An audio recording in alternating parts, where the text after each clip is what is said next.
चुगलखोर पड़ोसन। क्या कर रहे हो? छत पे जाके अखबार पढ़ूंगा। बस यही करो। तुम्हें पता भी है कि बहू क्या गुल खिला रही है? उसने नया फेसबुक अकाउंट बना लिया है। रोज 10 फोटो डालती है। हमारे परिवार की तो नाक कटवा देगी ये। और तुमको ये बात कैसे पता चली? अरे पड़ोसन ने बताया। उसकी बहू भी फेसबुक पर है ना, तो उसको पता चल गया। हाँ हाँ, जैसे तुम तो बहुत भोली हो। पड़ोसन रोज सास को उसकी बहू के नाम पर भड़काती थी। आज तो आपकी बहू कह रही थी मुझसे आके कि आप दिन भर खाती रहती है, खा खा के घटोत्कच हो गई है। क्या? उसने मुझे घटोत्कच बोला? अरे वो खुद ना कटी सुपर्णखा है। आप कह रही हो तो सही होगा, लेकिन आप उसको बताना मत कि मैं ये सारी खबरें आपको देती हूँ। शाम को जब बहू पड़ोसन के पास जाती है, आज तो तेरी सास तुझे सुपर्णखा कह रही थी, कल ताड़का भी कह देगी। पता नहीं इतनी अच्छी बहू मिली है, फिर भी वो तुझे राक्षसनी क्यों समझती है? आप कितनी अच्छी हैं। आप मेरी सास की हर बात मुझे बता देती हो, वरना मुझे पता ही नहीं चलता कि वो मेरी पीठ के पीछे इतनी बुरी बात करती है। चालाक पड़ोसन रोज ही दोनों सास बहू के सामने उन दोनों की ही बुराई करती और चुगली करके बातें बता देती, ताकि दोनों में हमेशा लड़ाई होती रहे। आपने तो बस छत पे बैठ के अखबार पढ़ना है और चाय के घूंट पीना है। बहू की वजह से मुझे तो जहर के घूंट पीने पड़ रहे हैं। कल वो मुझे मोटी घटोत्कच बोल रही थी। तो तुम भी तो उसको नाक कटी सुपर्णखा बोल देती ना। हाँ हाँ, वही बोल दिया मैंने उसे। आप मुझे कितना समझते हो? बहुत अच्छे से। अब मुझे वो ये बात पड़ोसन ने बताई ना, वही तो है आपकी शुभ चिंतक। पर मैं इस बहू को ना सबक सिखा के ही रहूंगी।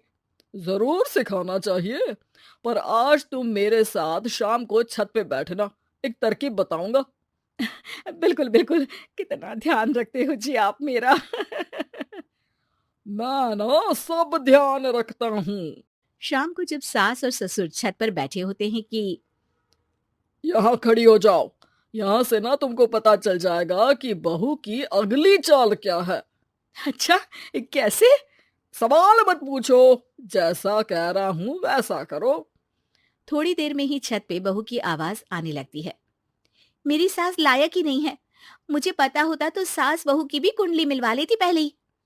तेरी सास तो मुझे भी पसंद नहीं है। मेरे पास जब भी आती है तेरी बुराई करती रहती है। कभी सुपर्णखा कहती है, कभी हिडिंबा कह के कामचोर भी बोलती है, अरे कभी कभी तो चुगलखोर भी बोल देती है। काश आप जैसी होती मेरी सास। ऊपर छत पे पड़ोसन और बहू की आवाज सुन के सास के होश उड़ जाते हैं। समझी? जी समझी। सुबह तुम्हारे सामने ये बहू की बुराई करती है और शाम को बहू के सामने तुम्हारी। मतलब आप सिर्फ अखबार नहीं पढ़ते, सारी खबरें भी रखते हैं। अब तो इस पड़ोसन को भी सबक सिखाना पड़ेगा। शाम को सास बहू को जाके पड़ोसन की साजिश के बारे में बता देती है। हाँ, मुझे माफ कर दो माँ जी। तुम भी अपनी माँ जी को माफ कर दो, इन्होंने भी तो तुमको बहुत कुछ कहा है। अरे बस बस, अब ये सोचो कि पड़ोसन को सीधे कैसे करना है। अगले दिन सुबह पड़ोसन सास का इंतजार कर रही होती है, लेकिन वो देखती है कि वहां सास और बहू एक साथ आ जाते हैं। अरे अरे, आज दोनों एक साथ। हाँ, सोचा कि बहू की पीठ पीछे बुराई करने से क्या फायदा, मुंह पे ही बोलती हूँ मैं। हाँ, मैंने भी सोचा आपको 2 बार मेहनत करनी पड़ती है, एक ही बार में काम खत्म कर लोगी। हैं? वो मैं आप लोगों को कैसे पता चला? क्योंकि ऊपर वाला सब देख रहा है।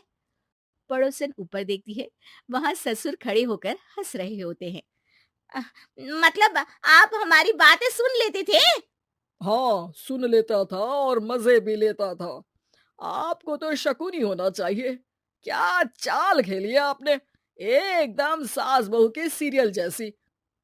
तो बताओ पड़ोसन जी, मेरी बहू ने आपसे अब मेरे बारे में क्या बोला? यही बोला कि सास बहुत अच्छी है, बहुत ध्यान रखती है। अच्छा, और सास ने मेरी क्या बुराई की? नहीं ना की बुराई, हमेशा तारीफ करती है। भगवान सबको ऐसी सास दे। मेरी गलती है जो मैंने आप लोगों में आग लगाने की कोशिश की। पर छत पे लगा हुआ सीसीटीवी यानी कि शर्मा जी सब देख रहे थे। हाँ जी, मुझे माफ कर दीजिए। माफ क्या? आपको तो अब हम साफ ही कर देंगे अपने वालों की लिस्ट से। आज से आपकी और हमारी बात बंद, लेकिन बुराई जारी रहेगी। अब आपकी हरकत के बारे में पूरे मोहल्ले को बताना तो पड़ेगा ना आंटी जी।